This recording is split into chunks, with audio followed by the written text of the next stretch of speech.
Hey everybody, welcome back to the Dungeon Dive. Daniel here. I hope you're doing well, and if you're not, I hope you are soon. Okay, today we are going to be taking a look at Oltree. This is a game that I just bought, and I had no idea it even existed until just a couple days ago. Maybe 3 or 4 days ago, I was watching a top 10 on the Dice Tower. I think it was a top 10 co-op games, and this was on Mike DeLisio's top 10. And I really like Mike DeLisio. I enjoy his thoughtful commentary on games. I like his personality. So when he says he really likes something, I pay attention. And it is an absolutely gorgeous game. And so that is one of the main reasons why I kind of instantly bought it. And that is the look. It has a lot to do with, of course, Vincent Dutrait. And the game is designed by Antoine Bauza and John Grumpf. And Antoine Bauza being the designer of one of my favorite games, Ghost Stories. And so the more I looked into this game, it reminded me of a mix between Ghost Stories and Legends of Andor. And I thought that looked really cool, so I gave it a chance. And I am really liking this game. Let's take a look at the back of the box here real quick. So, Oltree, the empire is no more, and the land is plunged into a dark age. However, one imperial tradition remains. From within their fortress and strongholds, the Rangers tirelessly pursue their lifelong mission, protecting the inhabitants of the realm, explore the wilderness, unite communities, fight monsters, and recover ancient treasures so that one day hope may be born anew. And now it's your turn to join the ranks of the Rangers. Oltree or Oltree. That is their battle cry. And this is a co-op game, and it really is a mix between Ghost Stories and Legends of Andor. At least that's what it reminds me of the most. And in this game, you are going to be playing as these Rangers. You might be Lars or Conrad, Maeva, Ernest, Tomaris, or the Rangers that I was playing with on my 2 games that I have played so far, Selena, Gaspard, and Bernice. If you play this game solo, I do recommend playing with at least 3 Rangers. The characters in this game are very simple. They are basically just a health bar and a special power, and they each get a 1 die roll that goes towards a certain test. You're not having to juggle a bunch of gear or abilities or anything like that, and I think the game really shines at 3 or 4 Rangers, 3 or 4 players. Playing solo with only 2 I found was very difficult, and that was in my first game. So in the game, you are going to be defending your stronghold here, your fortress, and this is kind of where the elements of Ghost Stories comes in. Your fortress has these regions along the outside, and these regions are going to be occupied by different incidences and different events and different problems. And as the regions get as they overflow with problems, then things start to snowball. And of course, this is one of those games where you have 5 fires to put out and you only have, 3 buckets. So it is very much a threat management style game like Ghost Stories, although I don't think it snowballs quite as drastically as Ghost Stories can. But your Rangers are going to be represented by these absolutely beautiful meeples out on the board. These silk-screened wooden meeples. I love these things so much. I wish more dungeon crawl and adventure games had tokens like this to keep track of various things. I would just, these things are gorgeous. Just absolutely beautiful. The board is beautiful too. Everything about this game is gorgeous. The visual production is off the charts good. So within the fortress, there are going to be these little spaces, and each one of those spaces can hold a certain building, and you can build these buildings by spending the appropriate resource. And as you build these buildings, they are going to be giving you certain bonuses, like allowing you to roll more dice when you're taking certain kinds of tests. There are basically 4 standard tests that you will be taking, such as soldier tests, or I think that's searching or diplomacy. You have these kind of intellectual tests here, and then there's also building tests. And each of the rangers will specialize in one of those skills that will allow them to roll 1d6 when they are taking a test. The fortress will always give you 1d6 associated with each of these special skills. And then if you have additional buildings, then you can roll more. And the dice here are special. They're custom dice. They're nice, big, wooden, chunky dice. And they have 2 successes. So that's a success. That's a success. Then they have a 3rd success that you can spend a point of health to trigger. And so basically you're looking at you're building dice pools. You're looking at 5s and 6s being successes, with 4s being a success if you have the health to spend. So you will assemble your dice pool, you will roll the dice, and you will count the successes. Usually you only need 1 success to overcome a challenge. Sometimes you will need more than 1 to get a super benefit for overcoming that challenge. But there are a whole bunch of different buildings to build, so you need to think about how you're going to be outfitting your fortress, what kind of bonuses you want, and a lot of that is going to be dictated by the adventure that you are playing. So most of the game is actually controlled by a deck of cards, or actually a series of decks of cards, a number of decks. You have the first deck here is called your assignment. And at the beginning of the game, you're going to choose 1 assignment. These assignments are separated into 2 large categories. You have a short chronicle and a long chronicle. The chronicle deck is your story deck, and this is where the kind of Legends of Andor comparison comes into play. So you have 1 short chronicle to play, and I believe 5 or 6 long chronicles to play. So if you're playing the short chronicle, you're going to want to pick one of these 3 assignments. And the assignments are further designated into easy, medium, and difficult. And these assignments are going to be things that you need to work on to accomplish during the game. And each of the assignments will have different tasks that you will have to accomplish. When those tasks are completed, you will put a little token here. And then usually at the end of a campaign, or at the end of a chronicle, the more tokens you have here, the better you will do at the end of your chronicle. So once you decide one of your assignments to play, you will take that, you will put that on your assignment spot there to keep track of what tasks you have to complete, and then you will discard the rest of your assignments. The next deck of cards is your chronicle deck. And these are the chronicles. These are the stories that you're going to be playing. Each one is kind of like a book. You choose which one you're going to play. This is the one that I just played and I actually won. So this is one of the long chronicles. There are no medium length chronicles. And the open doors, this is the short chronicle. So the short chronicle has 1, 2, 3, 4, 5, 6. And the long chronicle has 1, 2, 3, 4, 5, 6, 7, 8, 9, 10. 11 cards. So it is quite a bit longer. I found the short chronicle to be very difficult and quite challenging because it was so short.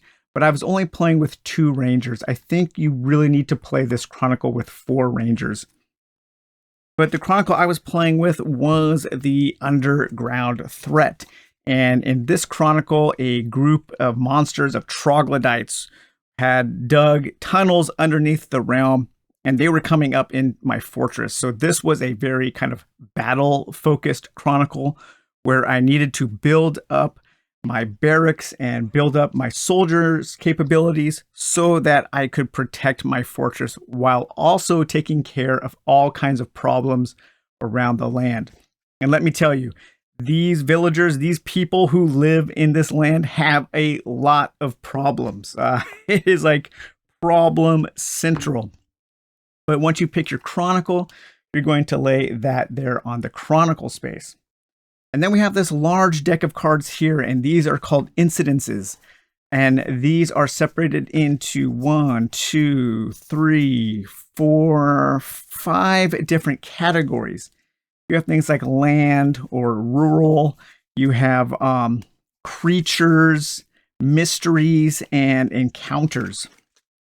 And then each of the assignments that you choose is going to have you create a deck of incidences based on these two icons up here. So for this particular incident, I will mix the yellow and the green cards to form an incident deck. So I'll take my green cards here and my yellow cards there. And then you would shuffle those.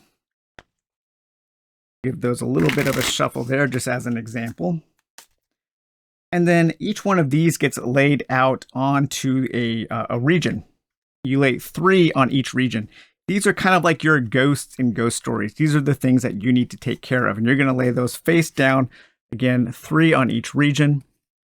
And these are the things you want to clear these out. Because as you clear these out, and as you start to build your towers, these corner tower pieces, then you can secure these regions. If you ever build a tower and you secure all and you take care of all of the incidences in a region, then you get to place one of these secure tokens on there and no more incidences can be placed here. So that is one of the ways that you want to, one of the things you want to work towards to win the game.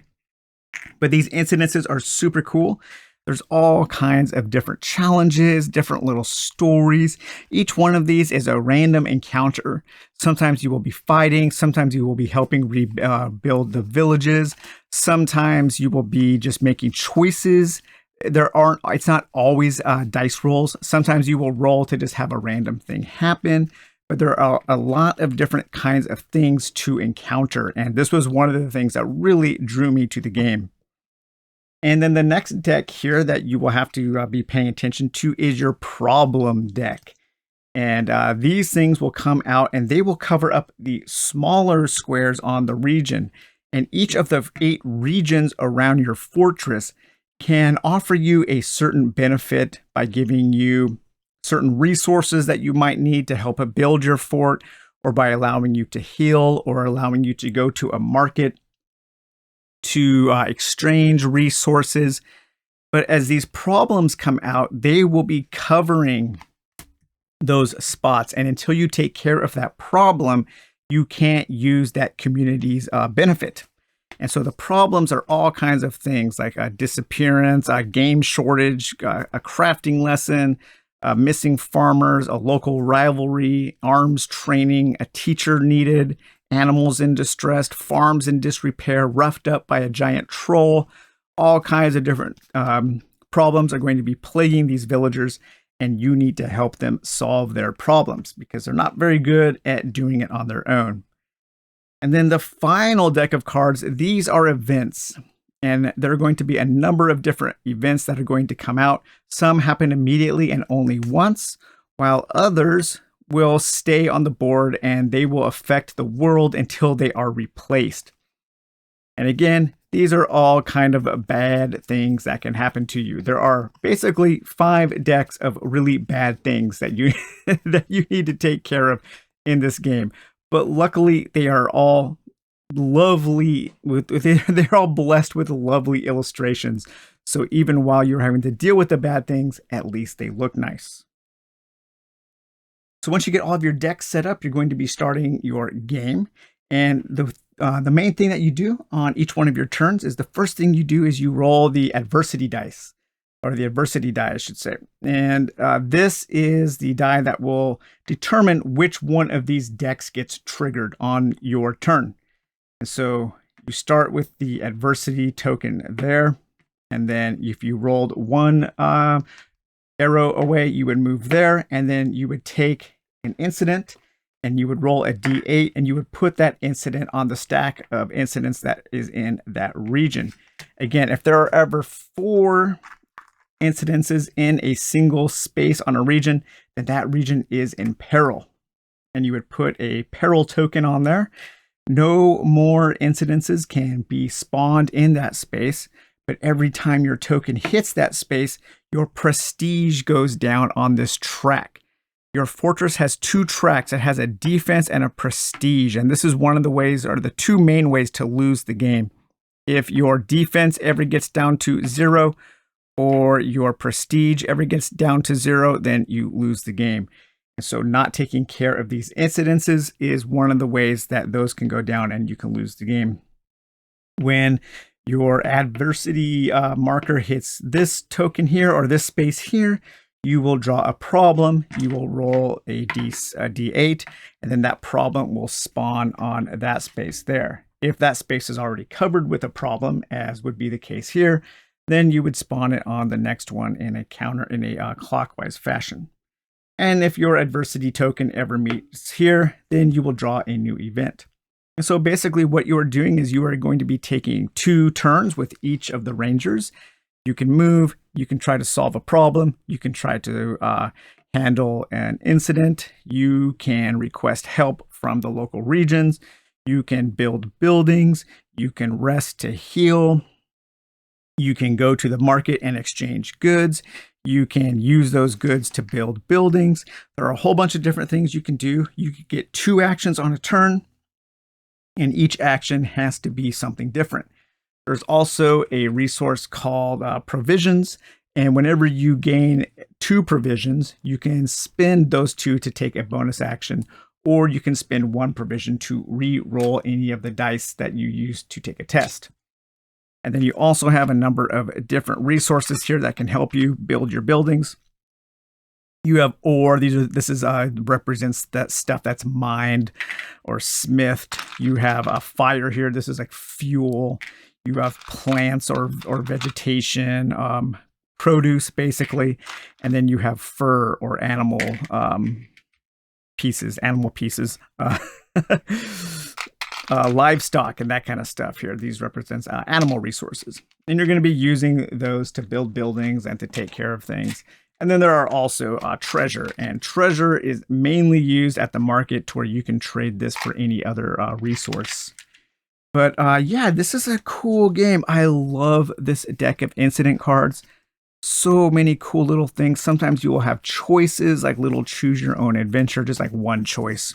So choose your own single adventure, choose your own option. Sometimes you will be taking dice tests. Sometimes you will just get to choose something. Sometimes you will just roll and a random thing will happen depending on the roll of a D8. A lot of fun there. The different chronicles feel different, and they all have amazing art. Not all of the art in the game is done by Vincent Dutrat. Don't believe this art was. That looks quite a bit different than his style. But the other art is, I think Vincent did most of the art in the various chronicles. But each one of the chronicle pages, when you reach the chronicle spot, you will turn that over like a book, and you will read something that's happening, and it will give you a clue, I think, of what you need to do to win this chronicle, because the way to win the game is to make it to the end of the chronicle and do what it says on that final test. So that is one area where I've heard that some people have some complaints about this game, is that it is a little difficult to know what you actually need to do on your first playthrough of a chronicle. I was able to kind of intuit, kind of decipher what I thought I would need to do in this underground threat. I figured that since this whole chronicle was about creatures tunneling in to my fortress, that I would probably need to bolster my soldiers' abilities. And so I worked towards that, and I actually had a pretty easy time at the end of this chronicle taking care of that. But there are some chronicles where that's not so apparent, and so you may get to the final conflict and just not be able to do it no matter how good you did in the game. You just may not have enough time to actually do what you need to do. And so you could lose the game just purely based on a bad luck. I know for a lot of people that is a major deal breaker when it comes to playing board games, and that is completely understandable. I totally get that. For me, for the kind of board game player I am, that is not a deal breaker. As long as I am having fun up until the point where I lose, then I am okay with losing.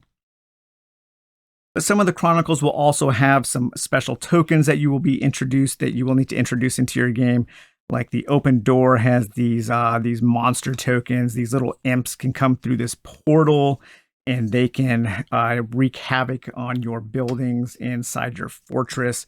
There is this amazing dragon standee, and for the Dragon Chronicle, you get to use this dragon fortress, which is always in peril, and that probably covers up one of the large spaces. I haven't yet played this particular chronicle, but I'm looking forward to doing so. And then some of the chronicles here will use this rebel village, or perhaps you will use these special markers to, I believe, probably to cover up different things on your assignment card, on the assignment that you chose. So it's kind of a variable assignment system for that particular chronicle. But overall, I have had a cool time with this game. Again, I love all the different decks of cards. I love how they come out. I like that the snowballing doesn't seem to be quite as brutal as it is in Ghost Stories. I like that the turns are really snappy. I mean, you do two things. You move and take care of a problem, or you take care of a problem and then you move, or you take care of a problem and request some help from the villagers. You're not poring over your turns. The turns don't take too long. There's not a lot of analysis paralysis. There is some good strategy and tactical decisions to be made up into a certain point, but until you really get to know the chronicles, that there is going to be a limit on how well you actually can prepare to get that really good ending. So just know that if this game sounds interesting to you. But man, it's hard to beat the look of this game and the feel. It's got a good adventure vibe. It also has, it has a really cool vibe. I'm really digging it. And I'm glad I caught that top 10 on the Dice Tower, because I had never even heard of this. I'm not sure, kind of like snuck past me, this one. So, all right, guys. Well, I hope you enjoyed taking a look at Oltree, and we will talk to you later. Bye-bye.